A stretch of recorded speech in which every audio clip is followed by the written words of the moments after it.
Salve, salve! Tudo bem com você? Se na prova de um concurso te perguntasse se o Poder Judiciário pode, por meio de uma decisão judicial, criar crime, o que você me responderia? Esta pergunta, se fosse feita há 3 anos atrás, sem dúvida nenhuma, 100% dos candidatos responderiam negativamente. Mas não foi o que ocorreu na decisão da ação direta de inconstitucionalidade por omissão número 26, em que o Supremo apreciou a mora do Congresso Nacional em não legislar sobre condutas que atentem contra a pessoa nos aspectos relacionados à homofobia, transfobia ou qualquer discriminação relacionada à orientação sexual. E é nesse intuito que eu quero discutir com vocês aqui diversas questões. Deem uma olhadinha no card abaixo e vocês verão diversas perguntas que serão respondidas nesta breve explanação. Esse semestre, em razão da não possibilidade de aprofundar esses assuntos em sala de aula, até porque destoa do tema principal que a gente trata, eu faço análise tanto do aspecto penal quanto do aspecto processual destas consequências advindas dessa decisão do Supremo Tribunal Federal. E eu quero falar a respeito de diversos institutos correlacionados e dos fatos típicos que o Supremo criou por meio dessa decisão judicial. O Celso de Mello, que era o ministro relator dessa ação, ele fez um voto de mais de 150 laudas que aborda todo o aspecto de mora, da importância do direito fundamental à não discriminação, inclusive relacionados à orientação sexual, transfobia, sexualidade, enfim, todos os tópicos foram exaustivamente tratados. O Celso de Mello fala, inclusive, no seu voto, do princípio da legalidade, justamente do maior óbice, para que essa decisão não fosse prolatada como ela foi. Ocorre que ele não faz uma exclusão teórica desse princípio. Ele simplesmente fala, olha, existe a presunção de que...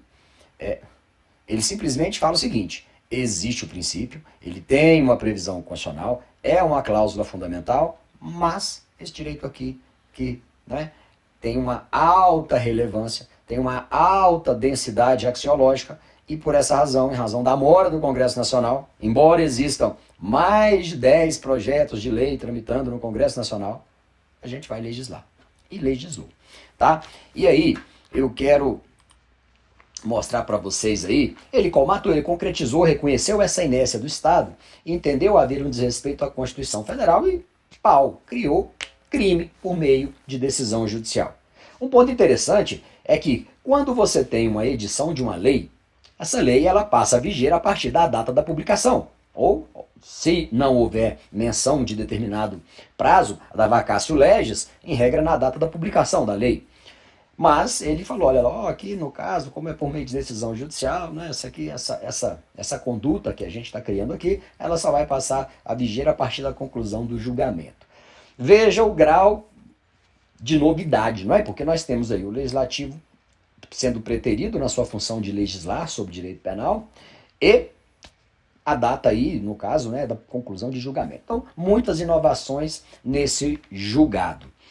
E ele fez menção, olha só, isso aqui é um trecho do voto dele, e ele fala, olha só, a adequação típica das condutas delituosas está subordinada ao postulado constitucional de reserva absoluta de lei formal, o que inviabiliza qualquer pleito cujo acolhimento implique desconsideração dessa garantia fundamental. Isso aí consta do voto dele. E ele não usa depois argumentos para superar esse mandamento. Eu achei meio assim, não é? Ele fala do postulado, explica o postulado e traz apenas a ponderação dos direitos aí, não é? Deste princípio fundamental e das outras argumentações utilizadas no sentido de criminalizar a conduta. Um ponto é importante reafirmar. Eu não estou dizendo aqui que essas condutas que foram criadas pelo Supremo, elas não mereçam ser tipificadas. Já deveriam ter sido tipificadas. A discussão aqui é eminentemente jurídica sob a linha de argumentação que cabe ou não ao judiciário criar crime. Isso é uma atribuição do Poder Judiciário, independentemente da importância da relevância, do peso axiológico dos valores envolvidos. Tá? É inegável que o Supremo pode, em circunstâncias especificadas na Constituição Federal, criar regras que vão suplementar, que vão comatar eventuais falhas do ordenamento jurídico. Isso é indiscutível. A gente não está aqui colocando isso em xeque. A discussão mas, para criar crime, criar uma conduta que vai haver uma resposta penal, que vai, no final das contas, ensejar na restrição da liberdade, esse aqui é o ponto aí principal da nossa discussão agora, tá? E aí, o direito de ter a sua conduta capturada como crime é um direito fundamental. A gente sabe isso, né? Qualquer iniciante aí no curso de direito estudou o princípio da legalidade, não é? Não há crime sem lei anterior que o defina, nem pena sem prévia combinação legal. Pô, relato simples, tranquilo. E este direito fundamental, ele não tem absolutamente nenhuma previsão de exceção. A Constituição simplesmente traz o direito, está lá, e não excepciona. Não existe nenhuma cláusula na Constituição que permite essa excepcionalidade. Tá certo? E aí, o que a gente coteja, o que a gente discute posso ponderar a criação de uma conduta por meio do Poder Legislativo em razão da importância do bem jurídico não tutelado? É uma resposta altamente complexa atualmente, porque, como eu disse, se isso fosse feito, se essa pergunta fosse feita há, sei lá, 2 anos e meio atrás, né, um pouco antes desse julgamento aqui, sem dúvida nenhuma, ninguém ousaria dizer que o Poder Judiciário poderia legislar e criar crime. E por quê? Olha aí, a doutrina traz aí 3 fundamentos desse princípio da reserva legal ou da estrita legalidade, tá?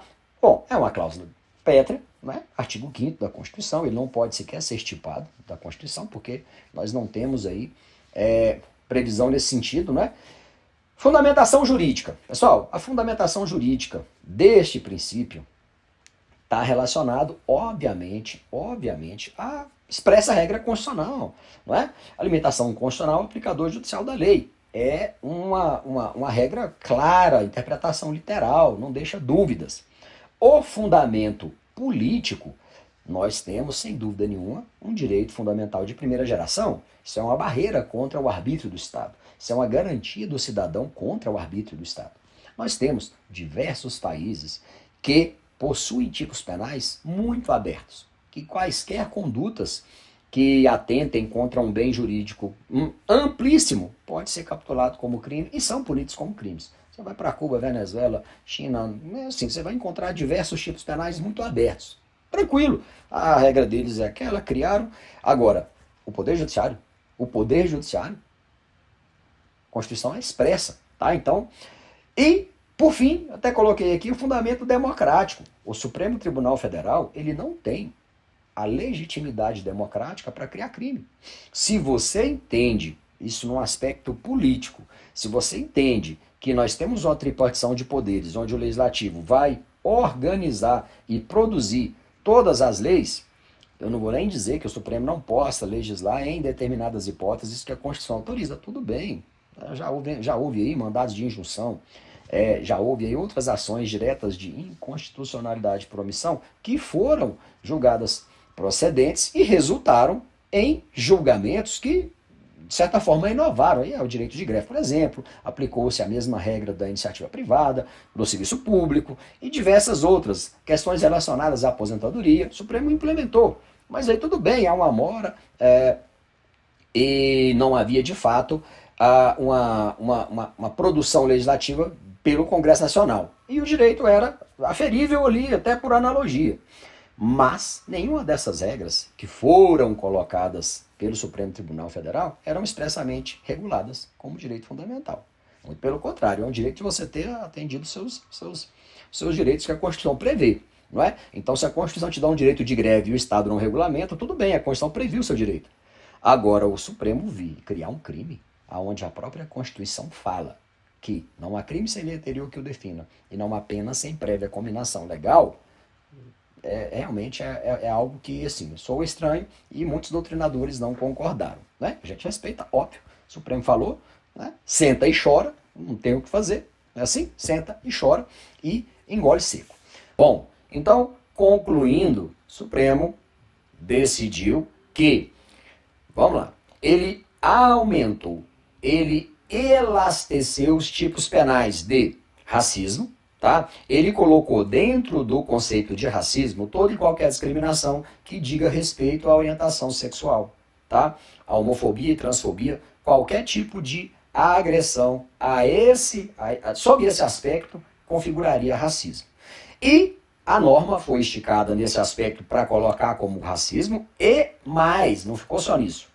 As injúrias, os crimes de injúria preconceituosa, que também possuem núcleos que coincidem, alguns núcleos do crime de injúria preconceituosa também coincidem com o crime de racismo.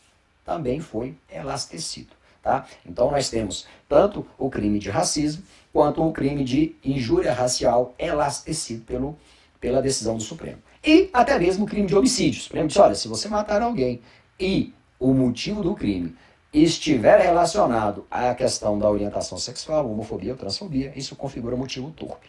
Tá? Até aí tudo bem, isso aí eu achei tranquilo, o motivo torpe é amplo, ele simplesmente dá ali uma interpretação conforme. Não há maiores problemas com relação ao homicídio. Pelo menos da minha parte não tem. Tá? O crime de homicídio é claro, matar alguém mediante paga ou promessa de recompensa ou outro motivo torpe. Para mim ali é uma interpretação analógica, tranquilo, não vejo problema não. Tá? Interpretação conforme seria tranquilamente aceita. Agora, para o racismo e para a injúria preconceituosa, no meu ponto de vista, o Supremo criou realmente tipos penais que não existiam. E mais uma vez, não estou dizendo aqui que é errado, tá? Que não mereça a tutela jurídica. Merece. A moral do Congresso é nítida. O que nós estamos aqui abordando de forma crítica é a possibilidade de o Supremo, né, um órgão jurisdicional, criar crime por meio de decisão judicial. Tá? Ainda mais em controle abstrato, onde ele está criando ali uma decisão com efeito erga omnes. Bom, dito isso, nós vamos analisar agora o crime de injúria e o crime de racismo. A injúria racial, ela possui alguns núcleos, tá? Um pouco mais amplos do que o crime de injúria. Então a injúria, ela pressupõe aí que você vai injuriar alguém, não é? Ofender a dignidade ou decoro de outrem, tá? Eu não vou me enudenciar muito aí ao crime de injúria porque não é o foco. A injúria preconceituosa, sim, vamos falar, olha só. A injúria preconceituosa é aquela que consiste na utilização de elementos referentes à raça, cor, etnia, religião, origem, condição de pessoa idosa ou portador de deficiência.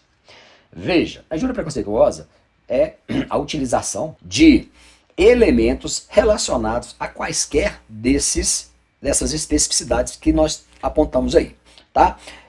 E o Supremo incluiu esse aspecto relacionado à orientação sexual e identidade de gênero, homofobia, transfobia. Então, veja, nós temos nitidamente aqui uma analogia.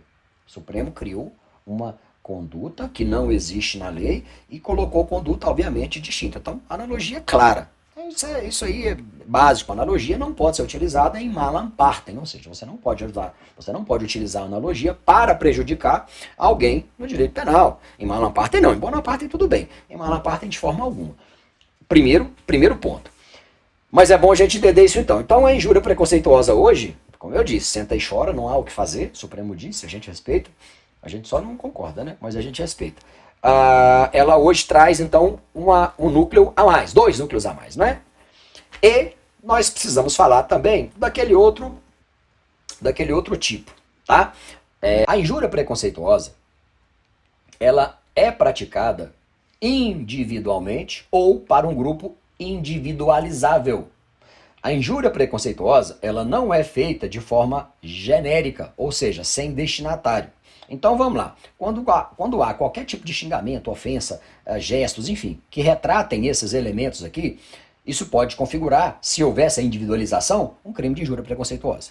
Essa injúria preconceituosa, quando envolver elementos relacionados à orientação sexual, homofobia, transfobia, também está capitulado dentro desse fato, tá? Por causa da decisão judicial do Supremo.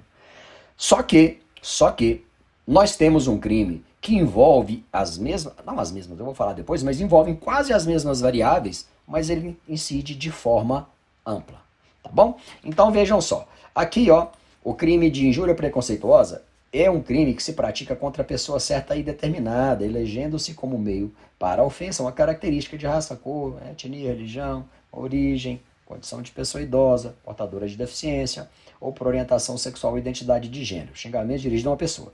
Tá? Tudo bem. Não só uma pessoa, pode ser também um grupo de pessoas. Veja que nós temos aqui duas variáveis que a gente não verá no próximo quadro. Pessoa idosa e portador de deficiência. Olha isso aqui. A conduta do artigo 20 da Lei 7.716 de 89, ela tem uma distinção. Ela é diferente do artigo 140, parágrafo 3º, que a gente acabou de ler. Tá? A intenção do artigo 20, primeiro, né, configura racismo, é de ofender um número indeterminado de pessoas. Tá bom? Então você tem ali um número indeterminado de pessoas e não é dirigido a uma pessoa ou a um grupo específico. Primeiro ponto importantíssimo que a gente tem que lembrar. Tá? Então a injúria preconceituosa eu faço para um grupo de pessoas ou uma pessoa em específico. Tranquilos? O crime de racismo do artigo 20 da Lei 7.716 de 89, você faz uma conduta, né, utilizando aqui esses mesmos elementos, mas de forma ampla, de forma geral, ou seja, todo mundo, você coloca no pacote, tá? É um ódio, vamos dizer assim, um ódio com relação à categoria inteira. E aí, olha só o tipo penal aqui. Praticar, induzir ou incitar a discriminação ou preconceito de raça, cor, etnia, religião ou procedência nacional. Veja que nós não temos os mesmos núcleos verbais. Nós não temos, por exemplo, a pessoa idosa e a pessoa com deficiência. Vou voltar aqui, olha só.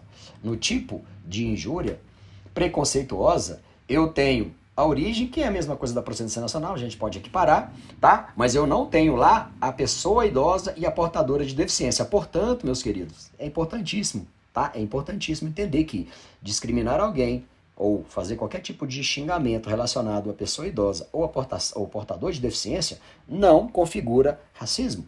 Não configura racismo, é injúria preconceituosa. Tá? Isso vai ser importante para outras consequências que eu vou explicar já para vocês. Então, olha só. A injúria preconceituosa, ela tem uma condição específica com relação à persecução penal. A injúria preconceituosa é um crime de ação penal pública condicionada à representação. O que isso quer dizer? Isso quer dizer que a pessoa precisa se dirigir à autoridade, seja ela quem for, o promotor, o delegado, e relatar o fato, para que se lhe dê início à persecução penal. E aí começa a se investigar e vai buscar ali os responsáveis. O Estado não vai agir esponte própria sem que a parte demonstre esse interesse. Então, isso é imprescindível entender essa distinção. Porque no crime de racismo é um crime de ação penal pública incondicionada. Se qualquer autoridade tomar conhecimento da conduta, ela pode agir, ela deve agir de ofício. Ela tem que buscar ali, investigar e punir os responsáveis. Agora, veja isso. O crime de racismo, ação penal pública incondicionada, o Estado tem o interesse e deve buscar a responsabilização. A injúria preconceituosa é dirigida a um grupo de pessoas, ou uma pessoa só, enfim, e é uma ação penal pública condicionada à representação. Isso quer dizer que se a pessoa, vítima, não buscar as autoridades não vão atrás dela. Fica ali e aquilo não vai dar em nada. Só que tem um detalhe interessantíssimo na decisão do Supremo Tribunal Federal. Bom, então, frigir dos ovos. Ação penal pública condicionada à representação para a injúria preconceituosa, ação penal pública incondicionada para o crime de racismo. Definidas as premissas sobre a condicionalidade da ação que investiga uma injúria preconceituosa, a gente precisa fazer outro discrime aqui. O Supremo Tribunal Federal, em outro julgado, em um habeas corpus, ele entendeu que o crime de injúria preconceituosa que envolva os elementos do racismo é também um crime prescritível. Veja, o Supremo, em um habeas corpus, entendeu que quando houver qualquer utilização desses elementos do crime de racismo, faz com que a injúria preconceituosa também seja qualificada como uma espécie de racismo e, portanto, é um crime imprescritível. Se é uma espécie de racismo, é imprescritível e também é inafiançável. Olha isso, olha isso. Eu estou dizendo que a injúria preconceituosa, que até pouco tempo atrás era prescritível, não era inafiançável, hoje é, quando houver utilização dos elementos referentes ao crime de racismo. E aí você vai ficar pensando, pô, peraí então, quer dizer que se você ofender a honra de alguém utilizando elementos relacionados à idade ou à deficiência física, não há esses núcleos no crime de racismo, portanto eles não são inafiançáveis nem imprescritíveis. Bom, na minha opinião, é isso mesmo, tá bom? Ainda não vi a doutrina apontando isso não, isso é meio recente, eu também não comprei livro novo, mas, bom, princípio da legalidade, eu tenho que obedecer. Não está no crime de racismo, eu não posso esticar a norma para criar um contexto negativo. Bom, o Supremo pode falar que pode, mas ainda não disse, tá? Então, importantíssimo isso. Ofender alguém utilizando elementos relacionados à idade ou à deficiência física não configura elementos do núcleo do tipo do racismo. Portanto, não é inafiançável, não é imprescritível. Pessoal, muita gente acha que é racismo hediondo. Racismo não é crime hediondo. Racismo não é crime hediondo. Muita gente fica, nossa, mas é imprescritível. Pois é, as incongruências da nossa legislação, tá? Os crimes inafiançáveis têm ali as suas características específicas na Constituição, né? E agora, inclusive, aumentaram-se o rol em razão de outras variáveis, mas o racismo é inafiançável, é imprescritível, mas não é crime hediondo. Perfeito? E agora vamos lá. Quais as consequências disso? Se você utilizar qualquer xingamento relacionado aos núcleos verbais que estão presentes no crime de racismo, a injúria preconceituosa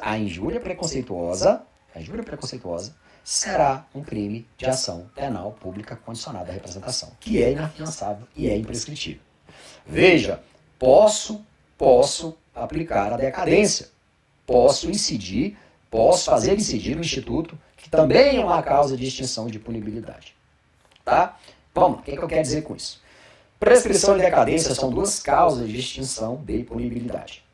Essas duas causas de extinção de punibilidade não tem nada a ver uma coisa com a outra, elas são institutos separados. A prescrição é a perda pelo Estado do direito de punir. Tá? A prescrição é a perda pelo Estado do direito de punir. Então o Estado perde o prazo e não pune. Tá? E é, de certa forma, uma sanção dada ao Estado pela sua ineficiência, pela sua inércia. Veja, o Estado demorou, o Estado vamos dizer assim, não faz o seu dever de casa, e seja o reconhecimento da prescrição. É uma causa de extinção de punibilidade. Tudo que o Estado fez, a sentença de primeiro e segundo grau, se prescrever, vai para o lixo. Ela não vale nada, ela não tem nenhum efeito jurídico penal. Tá? A decadência já é uma outra causa de extinção de punibilidade, mas a decadência ela tem uma caracterização diferente. Ela tem que, para que ela não sobrevenha, não é? A decadência, para que ela não sobrevenha, a pessoa tem ali 6 meses a contar da ciência da autoria para representar. Se ela perder esse prazo, decaiu do direito de representar. E essa decadência é uma causa de extinção de punibilidade, ou seja, o Estado, do mesmo modo, não vai poder impor sanção penal. Olha só que contrassenso. A injúria preconceituosa é imprescritível, ou seja, se iniciar a investigação, o processo pode demorar anos. Vai chegar uma finalização e essa pessoa vai ser punida. Mas, se ela não buscar a autoridade para representar, ocorre a decadência e a punibilidade é extinta do mesmo jeito. Ou seja, não adiantou nada se a vítima não buscar a resposta penal. Se o intuito era fazer com que esse crime não fosse esquecido, choveu no molhado.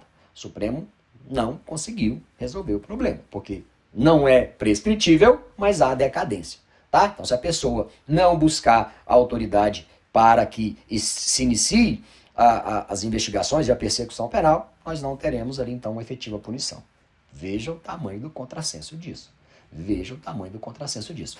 E mais, não se esqueçam, isso eu estou dizendo relacionado à injúria preconceituosa, que é de ação penal pública condicionada à representação. O crime de racismo, que é mais raro de acontecer, tá? É mais difícil da gente ver na prática, ocorre, mas raramente, tá? Ele é um crime de ação penal pública incondicionada, tá? Outra incongruência, deixa eu mostrar para vocês. Olha só, nós temos uma previsão recente no Código Penal, que é o seguinte: se você praticar a injúria preconceituosa por meio de internet, a pena é triplicada. Veja, olha que legal. A pena da injúria preconceituosa e do crime de racismo, elas são idênticas, reclusão de 1 a 3 anos. É a mesma pena, tá? tá? Agora, se você praticar ela por meio de rede social, a pena será triplicada. Olha a paulada. Veja o tamanho dessa incongruência. O crime de racismo, lá da lei 7.716, ele é muito mais grave, porque ele é geral, ele é feito contra a coletividade. Tá? É um crime que causa muito mais, né, mais repulsa do que uma ofensa dirigida a uma pessoa só.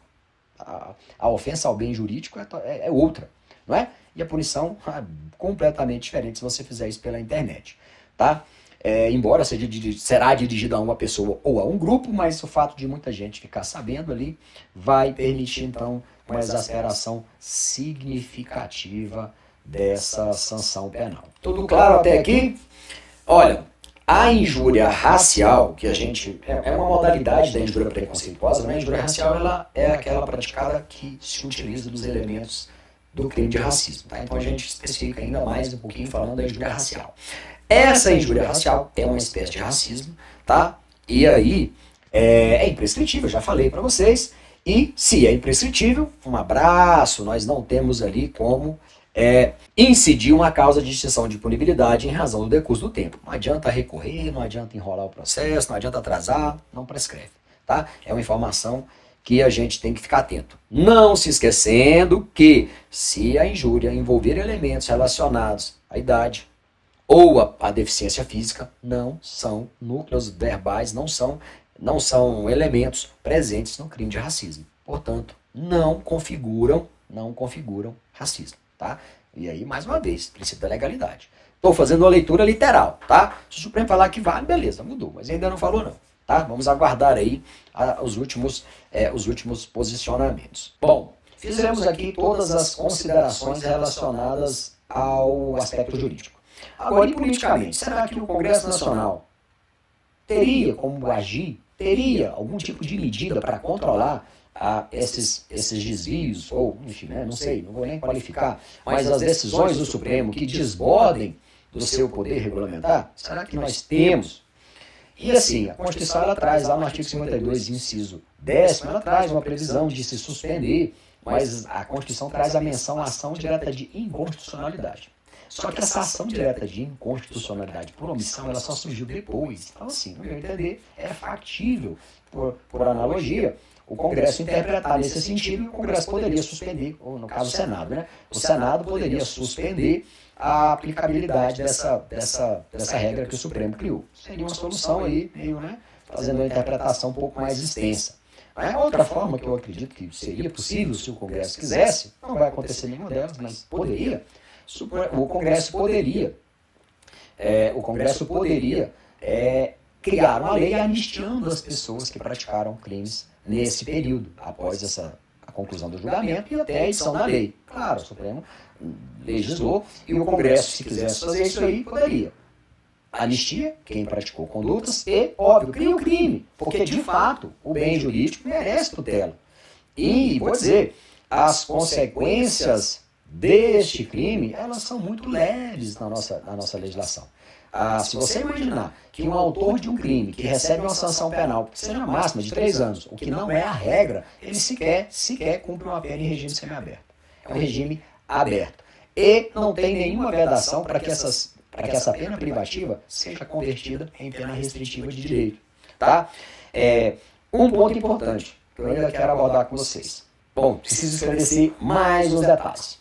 Os crimes de injúria racial e racismo podem ser agraciados com alguns benefícios, tá?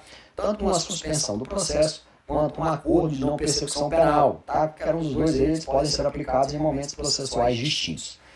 Há entendimentos de membros do Ministério Público que entendem que há uma gravidade abstrata diferenciada nesse tipo de conduta e, portanto, não seria cabível nenhum dos benefícios.